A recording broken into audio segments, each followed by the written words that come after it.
So, the talk today is about Swadharma and the role of Swadharma in helping each entrepreneur do what she or he would like to do and achieve in life. Okay, today's talk is about Swadharma. Okay, now Swadharma as a concept itself is a very interesting concept. I mean, we've all heard of dharma. Let me preface my talk by giving you all one specific input. Uh, it is unfortunate that some of these concepts like dharma, swadharma, have been translated very loosely into English. And obviously, the people who translated them, maybe 150, 200, 250 years ago, translated it based on their own experiences, right? But today, if you look at the current interpretation of what dharma and what is swadharma, dharma, according to Swami Chinmayananda, who was one of the greatest thinkers of this time, dharma is the law of being. Every object, every animate object has a certain law of its being. Like the sun, the law of the dharma of the sun is to rise and provide us with light and heat. The dharma of a tree is to grow and provide shade, or to provide fruits, or to provide flowers. So that's the dharma. So each one of us has a certain dharma. That's the law of the being. Swadharma, according to us, the definition that we've been using for the last 20 years, is what is it that makes you happy, your family happy, your employees happy, your stakeholders happy, your ecosystem happy. So if there is no dissonance in what you're doing with any of these circles, the ecosystem and then the city and the larger world at large, then you are pursuing something which is your swadharma. This is the why of the swadharma. What you do is different. Dhiruti writes books, Pratik is into financial services, Ram is into aerospace. Every one of us does something different in life. So when you choose a role model, I think it's important because each one of us is trying to find out the why and not get stuck in the what and the how. Now, if Ram Shankar is my role model, it's not about what Ram does or how he does it. It's more important to understand the why he does what he does and why and how he does that. So going beyond the what and the how, the important thing is the why. And today we're going to try and explore the why. And a little later, we'll be requesting Shantan, Dhruti, Ram, and Pratik to share why do they do what they do in life. Okay, and I think that's going to be a very interesting lesson for all of us as entrepreneurs. So when we actually look at this particular chapter and the learnings from this chapter, we get some very interesting insights. Okay. The first itself is a question that Arjuna poses to Krishna, saying, why are you asking me to do this dreadful act? Okay. And that helps us to get onto this journey of the why and not the what and the how. Why is it that we're doing what we're doing and how we're doing becomes so very important to understand what is it that is my swadharma and what is it that I'm going to do that is going to make me and the rest of the world a happier place than today. So there's a very interesting concept that we are introduced to. We are taught a very interesting concept called Yagnarthat Karmanam, which means, can you perform your entire karma, entire action that you perform? Remember, we talked about the why, as if it is a yagna. Now, yagna is, sacrifice again, doesn't do justice to that word.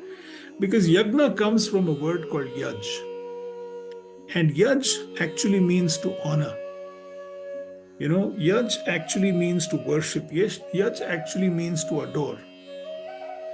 Can you ever envisage your enterprise as a place where everybody who's working in the enterprise, including yourself, is so loyal, so devoted to the objective of the enterprise, the reason why we are doing what we want to do. And you could be doing a multitude of different activities. You could be having different products, different services. Is it possible for us as individuals to figure out how each one of us can get aligned and perform that action in the enterprise as if it was something which was an honor to do? So you're raising the entire level, you're raising the bar, as it were, in terms of what we do and how we do it. Because there is a very, very strong why we're doing that. Okay? And this, in today's management thinking, earlier, if you look at the circles of influence in life, and I started my life way back in the 80s, Dipti and I started in the 80s, the entire emphasis was on what are we doing? And then it became on how to do it. All these quality movements, etc., etc., etc. And now there suddenly seems to be a huge emphasis on why am I doing what I'm doing and how am I doing it. Okay? And therefore, it really, really ties into that. Okay? So if everybody can perform their duty in the enterprise with this particular spirit, okay, what is the spirit? The spirit of performing it like a yagna. Okay, then guess what happens? When you perform that particular action, you will get a set of results. Now, if the motive to perform that particular action is not this kind of a motive, which is something almost akin to worship. Remember that very famous statement that work is worship. Okay? Akin to worship, akin to something that you adore, something that you want to do, because it's almost getting into a spiritual plane, the kind of work that you do and why you're doing what you're doing. Then we are taught one more point, that the result that you will get from this particular action that you perform is something that is going to keep expanding. And you get into a very, very interesting concept that is taught to us, which is the cycle of prosperity. So there is this karma that you perform, there is a karma phala, you completely reinvest that karma phala in your action, and the karma prabhava, as we call it, is going to keep expanding. What a beautiful concept. That you create this cycle of prosperity not only for yourself, but for everybody who's involved in your swadharma, your family, your employees, your stakeholders, the people who are dependent on the enterprise. Everybody, the karma prabhava, the cycle of prosperity is something that is going to keep expanding again and again and again. And that's something that we are taught very interestingly as an insight here. So one of the things that we work with is to create happy employees. When we wrote Born to Win and now Antarprerna, the whole idea is how do you create happy people? How do you create employees who are happy? How do you create entrepreneurs that are happy? We spend the better part of our waking day at work. What can you do to create an atmosphere of happiness? And again in this chapter, in shloka number 17, we are taught two very interesting concepts. One is Atma Tripti and one is called Atma Rathi. Atma Tripti is obviously the satisfaction that you get, the inner satisfaction that you get. And everybody now is talking about that inner motivation that you require to get ahead in life. And Atmarathi is again very interesting, where you celebrate the success of each other. So in the entire enterprise, how do you do things by which we can get into a situation where we are celebrating each other's success? We are so happy to be with each other and we celebrate each other's successes. That is when you create a completely empowered enterprise. Another very beautiful concept that we are taught is a concept called Loka Sangraham. You must have all heard of Janaka, who was the father of Sita, the father of Sita, Sita being the wife of Rama. Janaka apparently ruled his whole nation like a Raja Rishi. He was a Raja, but he ruled it like a Rishi. And his whole philosophy was Loka Sangraham. Now, can you imagine the power of this, which is the welfare of the entire ecosystem? That as entrepreneurs, we are not doing anything to threaten that ecosystem that we are a part of. And today, I'm sure all of us will agree that there are so many examples of people having taken those shortcuts in life, because of which enterprises that at one time were so respected, so valued, were the blue-eyed boys, have suddenly disappeared or have become enterprises that are really causing a lot of challenges to us. So how then do we need to behave as entrepreneurs? What do we need to do? And we have chosen a very interesting shloka. यद्यदाचरति श्रेष्ठः तत् देवेतरो जनः स यत्प्रमाणं कुरुते लोकस्तदनुवर्तते. Whatever actions great persons perform, common people follow. Whatever standards they set, all the world pursues. So, coming from an entrepreneur's perspective, when you talk about an entrepreneur, we are talking that can entrepreneurs have a greater responsibility than just about looking into their business, because they are the leaders of the organization. And as a leader, they should know that people who work for the team that they're working for them is watching them. And therefore, it is their responsibility to set an example for their team members, for their people who work for them. Usually, entrepreneurs, we all have certain expectations from people who work. But the question that we entrepreneurs need to ask that, am I following those principles and values that I'm expecting from my employees? So walking the talk becomes very, very important as far as when an entrepreneur is walking the talk, then he becomes an inspiring leader.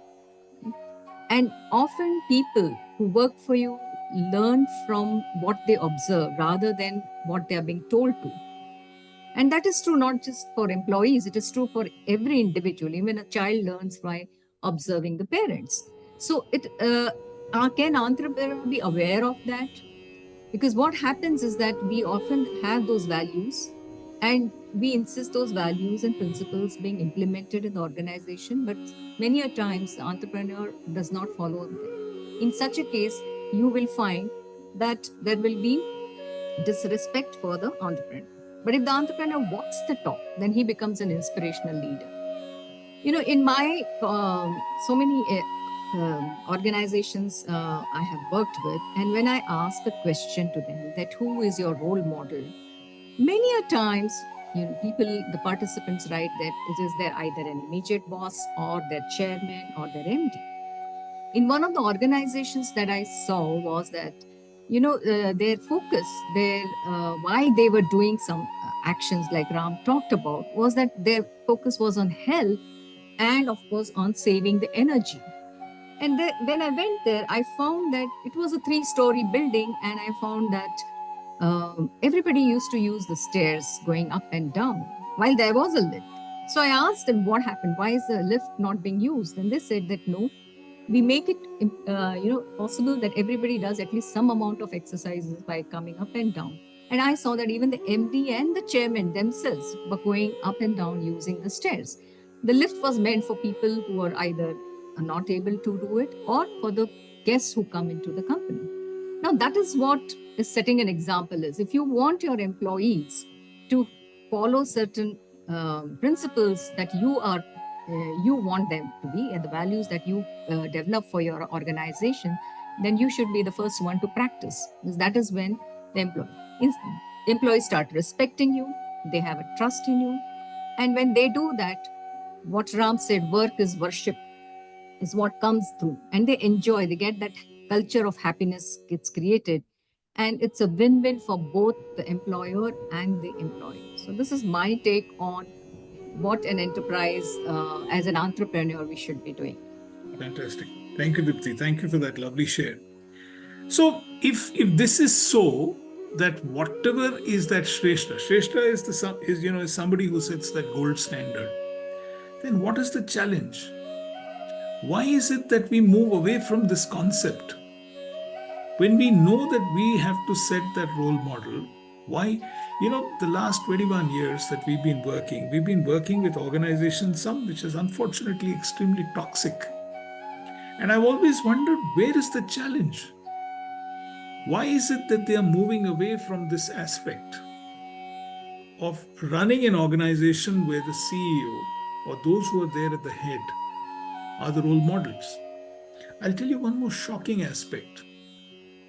Quite a few of the companies that we work with, when we say, who is your role model? Unfortunately, the boss, the immediate boss, is not the role model. And what a pity that is. Can you imagine the people working in the organization who don't believe that the guy that they're reporting to or the lady that they're reporting to is their role model? What a real pity.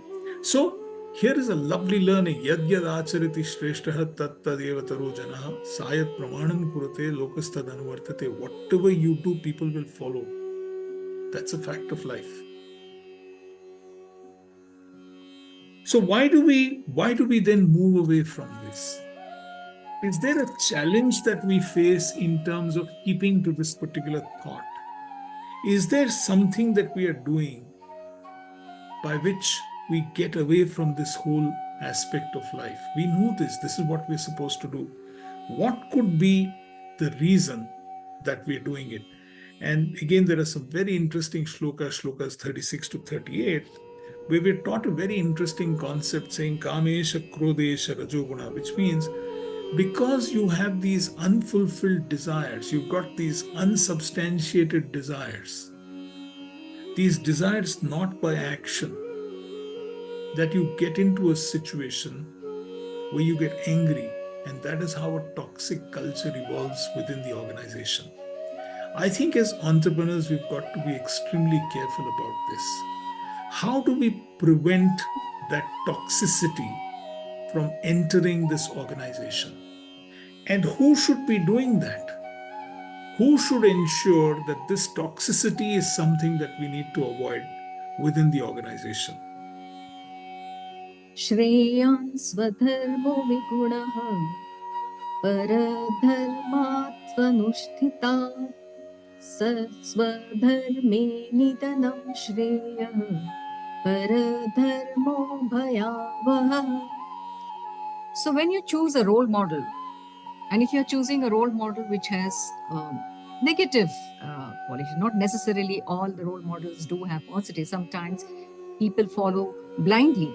And so as an entrepreneur also, if you are not careful with the values that you have, if you do not respect people who work for you, if you do not even respect the environment or the people space, the time, but you want people to work for you in the positive way, then you will find that people are copying your values or the what behavior and actions that you exhibit.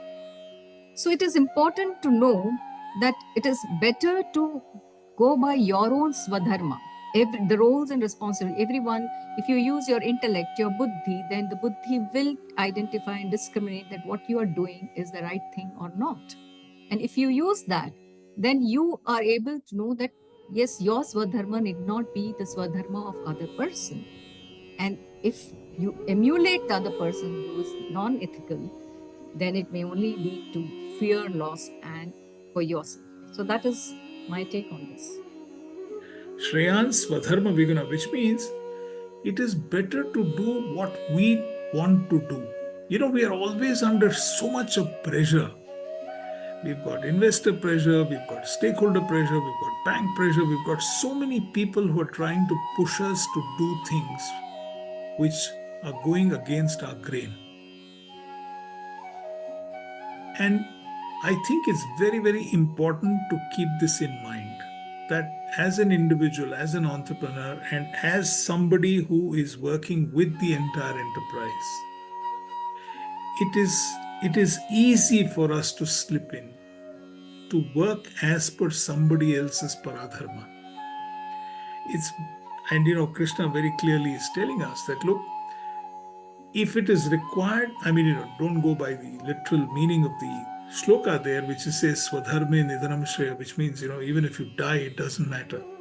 The point is, even if it takes a little longer for you to hit those numbers, even if it takes a little longer for you to get to where you want to get to, it is perfectly all right.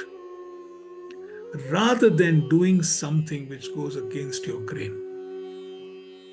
And therefore, as entrepreneurs, we have this wonderful thought that look, it is we who set the pace, it is we who set the golden standard, it is we who set the bar in the organization. And when we're doing it, despite all the temptations that can come our way, to go against the grain, to go do things that we are not supposed to be doing, we need to stick to the faith, because our people will then follow us. I've seen so many organizations where the toxicity in the organization really starts from the top. Okay. And it is this aspect that we need to be careful about. And this is something that we need to avoid at all costs. Why do you need a role model? Why? More than the what does the role model do, or how does the role model do what he does, it's important to know from the role model, why does this role model stick to the knitting? Why does this role model continue to walk that path, even if it is a lonely path sometimes? And there are so many examples that we have in the corporate world of people who've stuck to the knitting, who've taken the hard options in life, and therefore have been extremely successful. The road less traveled, to take that hard option in life, even when it is so tempting to take that easy option. As we keep telling, take the hard option, life becomes easy. Take the easy option, life becomes hard. Love to hear from you guys about your thoughts on this. What did you do in your journey on this particular aspect of life?